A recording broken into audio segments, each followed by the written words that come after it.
سکینہ کہتے ہیں. ہدیہ کیجئے سورہ مریم کی تلاوت کر کے بی بی سکینہ بنت الحسین کو اور دعا مانگیں. جی.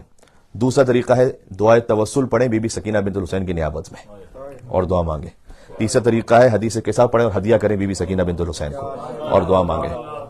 چوتھا طریقہ ہے اما یجیب المضطر اذا دعاہ ویکشف السوء کو 21 مرتبہ پڑھیں اور بی بی سکینہ سلام اللہ علیہا کو ہدیہ کرتے ہوئے دعا مانگیں. پانچواں طریقہ ہے ایک استغاثہ. اس استغاثہ کے 7 جملے ہیں الگ الگ, میں اس میں 3 یا 4 آپ کی خدمت میں پیش کروں تاکہ وہ آسان جو جملے وہ آپ کو یاد رہ جائیں. یا غیاث المستغیثین کسے یاد نہیں؟ ہر دعا کو میل پڑھنے والے کو یا غیاث المستغیثین یاد ہے, اور وہ دعا بھی سکینہ کے دادا کی سکھلائی ہوئی دعا ہے. یا غیاث المستغیثین, اے فریاد کرنے والوں کی فریاد سننے والے, اغثنی تو میری فریاد کو سن لے, بے مقام السیدہ رقیہ ادرکنی. جو یا غیاث المستغیثین اغثنی یہ جملہ وہی ہے, بے مقام سیدہ رقیہ ادرکنی, ایک مقام پر ہے بے مصاب سیدہ رقیہ ادرکنی, بے نور سیدہ رقیہ ادرکنی, بے شفاعت سیدہ رقیہ ادرکنی. اے فریاد کرنے والوں کی فریاد سننے والے تو میری فریاد سن لے, تجھے سیدہ سکینہ کے مقام کا واسطہ, تجھے سیدہ سکینہ کے مصائب کا واسطہ, تجھے سیدہ سکینہ کے نور کا واسطہ, تجھے سیدہ سکینہ کی شفاعت کا واسطہ, اور پھر آپ دعا مانگیں. تو یہ تمام استغاثوں کے طریقے ہیں بی بی سکینہ بنت الحسین سے. چونکہ آج بی بی کے نام کی منت کی مجلس ہے, لہذا میں چاہتا تھا کہ یہ موضوع آپ کی خدمت میں پیش ہو جائے. اور ایران کے ایک بہت بڑے عالم ہیں, بزرگ ہیں کافی, لیکن وہ عالم کے ساتھ ساتھ روزہ خوان یعنی مصائب کا بیان کرنے والے بھی ہیں, جنہیں مداح کہتے ہیں ایران میں. تو امامہ نہیں پہنتے وہ, اور زیادہ تر اب وہ روزہ خوان اور مداح کے نام سے زیادہ معروف ہیں, جن کا نام ہے حاج غلام رضا سازگار. انہوں نے یہ بات بیان فرمائی, وہ خود بھی بزرگ ہیں. وہ کہتے ہیں کہ ایک اور بزرگ مداحی کرنے والے تھے امام حسین علیہ السلام کی, جن کا نام تھا آغا افشار. تو یہ خود بزرگ ہیں, یہ ایک اور بزرگ کا واقعہ سنا رہے ہیں جب دنیا سے جا چکے ہیں, کہ وہ بیان فرماتے ہیں تقریباً یا آج سے 115 سال پہلے کی بات ہے کہ آغا افشار یہ کہتے ہیں کہ میرے پیروں پر ایک ایسی چوٹ لگی کہ اس کے بعد میں کھڑا نہیں ہو پاتا تھا اور سنبھل نہیں پایا, اور یہاں تک کہ ہاسپٹلائز ہونا پڑا. اب لازمی سی بات ہے کہ تقریباً 115 سال پہلے کی بات ہے, تو میڈیکل سائنس اتنی زیادہ ایڈوانس نہیں تھی جتنی آج ہے. بہرحال میرے پیروں کا رنگ بدلتا گیا اور وہ نیلا پڑ گیا پیر, اور اس کے بعد پیلا پڑنے لگا. اور ڈاکٹرز نے آپس میں جب کچھ بات کہی تو وہ آپس میں انگلش میں بات کر رہے تھے, تو میں نہیں سمجھ پایا کیا بات کہہ رہے ہیں, لیکن ایک اور شخص وہاں تھا, اس نے مجھ سے کہا کہ یہ تمہارے بارے میں جو بات ہو رہی تھی وہ یہ تھی کہ زہر تمہارے پیروں میں پھیل چکا ہے اور ٹانگ کاٹ دینے کے علاوہ اور کوئی چارہ نہیں ہے. تو آغا افشار یہ کہتے ہیں کہ میں ذاکر امام حسین اور ذاکر بی بی سکینہ تھا, تو اس وقت میں نے دل میں خیال آیا کہ امام حسین علیہ السلام سے توسل کروں, بلکہ اس سے بڑھ کر میں بی بی سکینہ سلام اللہ علیہ سے توسل کروں. اور اس کی وجہ یہ ہے کہ اگر آپ بڑوں سے کچھ کہیے اور وہ نہ بھی دے رہے ہوں تو بچے سے کہتے ہیں تو بچے اصرار کر لیتے ہیں. تو میں حسین کے خانوادے کی ایک بچی سے درخواست کروں کہ وہ اپنے بابا سے اصرار کریں کہ مجھے شفا عطا ہو جائے. اور وہ کہتے ہیں کہ میں اس رقت میں تھا کہ میں نے آغا صامت بروجردی کے اشعار پڑھنا شروع کی. آغا صامت بروجردی کی قبر آج بھی بروجرد میں ہے, صامتیہ ایک پارک ہے, اس کے اندر ان کی قبر موجود ہے, اور وہ بہت بڑے شاعر گزرے ایران میں جو مرثیہ گوئی کرتے تھے. تو انہوں نے تقریباً 30 بند سے زیادہ کا ایک مرثیہ کہا ہے بی بی رقیہ بنت الحسین کے لیے, اور وہ میں نے اشعار دہرانا شروع کیے. اور وہ اس میں سے میں چند مصرے آپ کو سناتا ہوں, اور بڑے منفرد ہیں وہ, کہ بود در شہر شام از حسین دختری. شہر شام میں ایک حسین کی بیٹی تھی, آسیہ فطرتی فاطمہ منظری,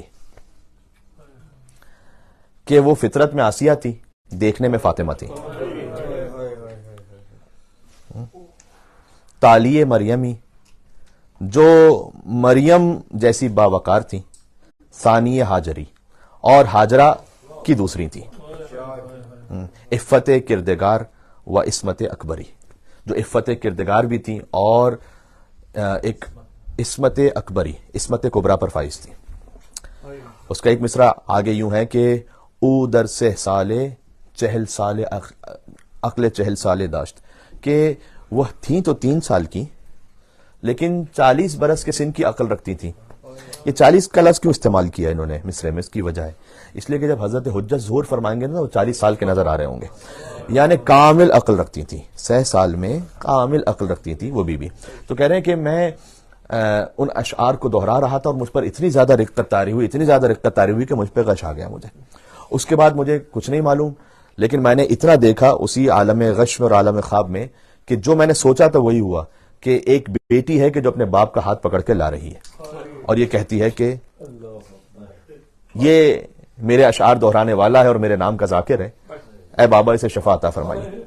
کہتے ہیں بس میری آنکھ اس وقت کھلی کہ میں اپنے پیروں پر کھڑا ہوا تھا، وہ پیر جو کاٹ دیے جانے تھے میں اپنے پیروں پہ کھڑا ہوا تھا اور مدہوش تھا اور انہیں اشعار کو دہرا رہا تھا اور کسی کو کچھ نہیں سمجھ میں آ رہا تھا کہ یہ کیا ہو رہا ہے، اور ڈاکٹرز اور نرسز اطراف میں میرے تعجب سے دیکھ رہی تھی کہ یہ کیا ہے، اور وہ بھی گریا کر رہی تھی کیونکہ وہ بھی شیعہ تھے سب، اور وہ دیکھ کر اس شدت سے گریا کر رہے تھے کہ ایک شخص مدہوشی کے عالم میں بی بی سکینہ سلام اللہ کا ذکر کیا جا رہا ہے اور اشعار کو دہراتا جا رہا ہے. سبحان اللہ. تو کہتا ہے کہ میں نے یہ عمل ہاسپٹل میں اور مریضوں کو بتلایا اور میں ہاسپٹل سے چلا گیا. 1 ہفتے بعد جب دوبارہ ہاسپٹل میں آیا تو کوئی ایک مریض بھی ایسا نہیں تھا جسے اس ذکر سے شفا نہ ملی ہو. یہ ذکر شہزادی سکینہ سلام اللہ علیہ. بی بی کے توسلات میں سے ایک توسل یہ بھی ہے کہ بی بی کے نام سے سفرہ برپا کیا جائے، جس کا اہتمام آج ہے یہاں پر، جو سفرہ شہزادی سکینہ سلام اللہ علیہ. یہ خاص توسل کا انداز ہے بی بی سکینہ سلام اللہ علیہ سے. اہل شام رقیہ بنت الحسین کہتے ہیں، ہم سکینہ بنت الحسین کہتے ہیں. اس کی وجہ بھی یہ ہے کہ ایک واقعہ ایسا پیش آیا آج سے تقریباً 210 سال پہلے کہ شہزادی سکینہ کی قبر کو کھولنا پڑا. اور وہ واقعہ اس طرح سے، جب بی بی کی شہادت ہوئی تھی نا زندان شام میں، تو کسی کو زندان میں آنے کی اجازت تھوڑی تھی. سن 61 ہجری میں واقع کربلا ہے، 132 ہجری تک بنی امیہ کی حکومت رہی ہے، تو 132 ہجری تک تو وہاں زندان میں کسی کو آنے کی اجازت بھی نہیں تھی کہ پتہ چلے کہ قبر کہاں پر ہے اور کون سی قبر ہے. تو یہ تو فقط مولا سید سجاد نے اپنی خواہر کو دفن کر دیا زندان شام میں. جب بنی امیہ کی حکومت ختم ہوئی نا تو لوگ آہستہ آہستہ آئے وہاں اور انہوں نے دیکھا کہ قبر ہے. اب یہ قبر کون سی ہوگی؟ تو شام والوں نے سمجھا کہ شاید یہ علی کی کسی بیٹی کی قبر ہو شاید. تو انہوں نے کہا کہ بی بی زینب تو واپس گئی تھی، یہ تو سب کو معلوم تھا کہ بی بی زینب نے تو وہاں مجلس برپا کی تھی. بی بی ام کلثوم بھی واپس گئی تھی، اور بی بی ام کلثوم کا وہ نوحہ جنہوں نے مدینہ پہنچ کر مدینہ تو جدنا لا تقبلینا پڑھا، وہ بھی زبان زد عام تھا. تو یہ تو نہ بی بی زینب ہے نہ بی بی ام کلثوم ہے. تو انہوں نے سوچا کہ ایک بیٹی تھی علی کی جن کا نام تھا رقیہ، حضرت مسلم ابن عقیل کی زوجہ، تو شاید یہ وہ ہوں گی. تو اس قبر پر تختی لگا دی گئی رقیہ بنت علی، اور سالہ سال تک صدیوں تک ایسا ہی رہا. رقیہ بنت علی کے نام سے وہ قبر معروف رہی. 210 سال پہلے ایک واقعہ پیش آیا. سید ابراہیم دمشقی، نجیب الطرفین سید، انتہائی پاکیزہ، با اخلاق، با تقوی. کتاب خیرت النسواں میں بھی واقعہ موجود ہے اور اجسام زندہ میں بھی ہے. میں دونوں کو ملا کر پڑھ رہا ہوں آپ کی خدمت میں. کہ ایک کتاب میں ہے کہ سید ابراہیم دمشقی کی بیٹیوں نے خواب دیکھا، 3 بیٹیوں نے ایک کے بعد ایک، اور ایک کتاب میں ہے کہ خود انہوں نے خواب دیکھا کہ بی بی سکینہ سلام اللہ علیہ تشریف لائیں خواب میں، اور انہوں نے یہ فرمایا کہ میری قبر میں پانی رس رہا ہے اور تم نجیب الطرفین سید ہو، میرے بابا کی اولاد میں سے ہو، لہٰذا آپ اور آپ کی بیٹیاں فقط اہتمام کریں کہ ایک پردہ لگائیں اور اس قبر کو پختہ کریں. سکینہ کا چچا پانی نہیں لا سکا نا، تو گویا سکینہ کو نفرت ہو گئی تھی پانی سے. تو ابراہیم دمشقی یہ کہتے ہیں کہ چونکہ 3 دن تک یہ خواب آیا تو میں گیا اس شہر کے گورنر کے پاس جو ترکی حکومت کی طرف سے وہاں پر تعینات تھا، اور میں نے ان سے جا کر یہ کہا کہ میں نے خواب دیکھا. اور ان کی کریڈیبلٹی اتنی زیادہ تھی کہ سب نے ان پر یقین کیا اور کہا کہ آپ ہی اہتمام فرمائیے. ایک پردہ لگا دیا گیا اور پردے کے اندر ابراہیم اور ان کی 3 بیٹیاں. بعض نے لکھا 1 دن کا واقعہ، بعض نے لکھا 3 دن کا واقعہ ہے. جنہوں نے لکھا 3 دن کا واقعہ ہے انہوں نے لکھا کہ بی بی سکینہ سلام اللہ علیہ کا معجزہ تھا کہ 3 دن تک نہ انہیں بھوک کا احساس ہوا نہ پیاس کا احساس ہوا، اور وہ قبر کی مرمت کرتے رہے. اب تک رقیہ بنت علی لکھا ہوا تھا وہاں. جیسے ہی انہوں نے اس قبر کو کھولا تو قبر ہوتی ہے نا ایک چورس کے انداز میں کہ 2 طرف سے پختہ ہو اور اس کے بعد زمین سے پختہ ہو، لیکن انہوں نے دیکھا کہ جیسے ہی انہوں نے تھوڑی سی مٹی ہٹائی تو ایک لاشا نظر آ گیا. اور واقعاً سوچنے کی بات یہ ہے کہ بیمار امام سید سجاد نے بندے ہوئے ہاتھوں کے ساتھ، جن ہاتھوں میں ہتھکڑیاں ہوں، اپنی بہن کو زندان شام میں کیسے دفنایا ہوگا؟ کوئی آلات تو نہیں تھے کہ قبر بنائی جا سکے، قبر کیسے کھودی جائے وہاں؟ سجاد نے انہی کند ہتھکڑیوں سے قبر کھود کھود کر بس اتنی جگہ بنائی کہ بہن کا لاشا سپرد خاک ہو جائے۔ اللہ اکبر۔ ذکر سکینہ سلام اللہ علیہ کی مجلس قبولیت حاجات کے لیے جہاں جہاں تک آواز جا رہی ہے، اور جو مومنین اسے سماعت فرمائیں، وہ سب ہماری دعاؤں میں شامل ہیں، اور آپ تمام کی دعاؤں کی نیت سے اور حاجات کی نیت سے میں اس ذکر کو پڑھ رہا ہوں جہاں تک آواز جا رہی ہے۔ جو مومنین یہاں موجود ہیں وہ بھی، اور جو اسے بعد میں سنیں گے، اور جہاں جہاں تک آواز مومنین کی جا رہی ہے۔ یا اللہ، کہتے ہیں کہ جیسے ہی ہم نے اس تھوڑی سی مٹی ہٹائی تو ہمیں ایک لاشا نظر آیا، اور ایک چھوٹا سا لاشا تھا 4 سال کی بچی کا۔ تو ہمیں اتنا سمجھ میں آ گیا، سید ابراہیم دمشقی کہتے ہیں کہ یہ علی کی بیٹی تو نہیں ہو سکتی جو 4 سال کی ہو، تو یقیناً یہ حسین کی بیٹی ہوں گی۔ تو دوستو 10 سال پہلے پتا چلا کہ حسین کی ایک بیٹی زندان شام میں مر گئی تھی، اور وہ قبر وہاں حسین کی بیٹی کی بنی تھی۔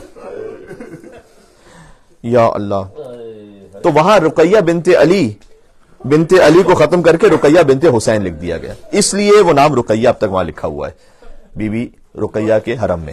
وہ رقیہ بنت حسین اس لیے لکھا ہوا ہے، اور رقیہ کا مطلب ہے رونے والی، گریا کرنے والی۔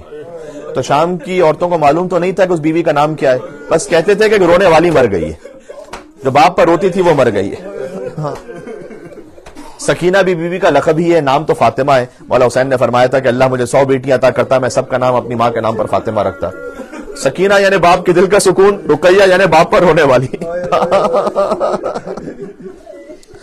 اب سید ابراہیم دمشقی کہتے ہیں کہ میری 3 بیٹیوں نے وہ جنازہ نکالا، اور میں نے قبر کو پکا کرنا شروع کیا، تو میری بیٹیاں ہر کچھ دیر بعد چیخ مار کر روتی تھی۔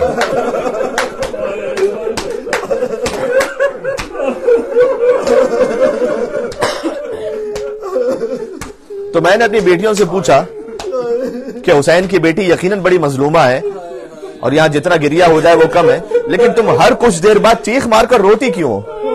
تو انہوں نے کہا کہ بابا جب ہر کچھ دیر بعد ہماری نگاہ رخساروں پر پڑتی تھی۔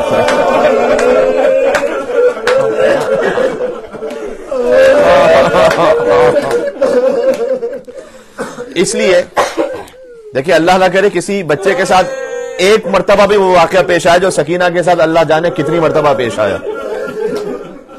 اگر تماچا لگ بھی جائے کسی بچے کو تو یقیناً نشان ہوگا، نیل پڑ جائے گا، کیونکہ بچہ بڑا معصوم ہوتا ہے۔ 3 سال کے 4 سال کے بچے بڑے معصوم ہوتے ہیں، ہو سکتا ہے نشان ہو جائے، لیکن کچھ دنوں بعد، 1 ہفتے بعد، 10 دن بعد وہ نشان ٹھیک ہو جائے گا۔ نشان کب ہمیشہ کے لیے باقی رہ جائے گا؟ جب اس ایک تماچے کے اوپر دوسرا تماچا لگ جائے، اور اسی نشان کے اوپر اگر تیسرا تماچا لگ جائے۔ تو میں مصائب کا جملہ کہتا ہوں، اللہ جانے حسین کو تیر زیادہ لگے تھے یا سکینہ کو تماچے زیادہ لگے تھے۔ اللہ اکبر۔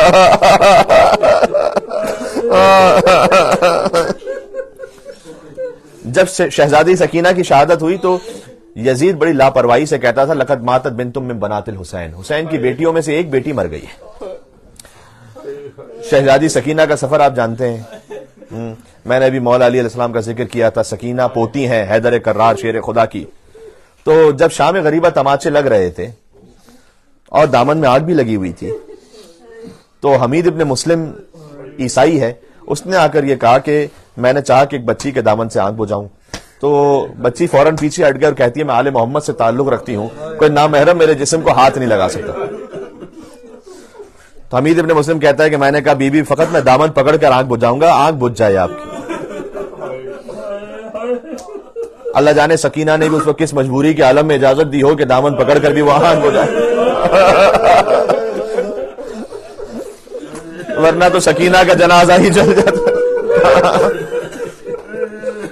کہتے جیسے میں نے آگ بجھائی تو سکینہ نے یہ کہا، نقل بالمعنی کروں اگر روایت کو، کہ تو کچھ رحم دل معلوم ہوتا ہے، اب تک تو جو بھی آیا تھا تماچے مارنے والا آیا، کوڑے لگانے والا آیا، ایک مہربانی مجھ پر کر دے کہ مجھے نجف کا پتہ بتا دے۔ چونکہ وہ عیسائی ہے جانتا نہیں ہے، اس نے پوچھا نجف جا کر بی بی کیا کرو گی؟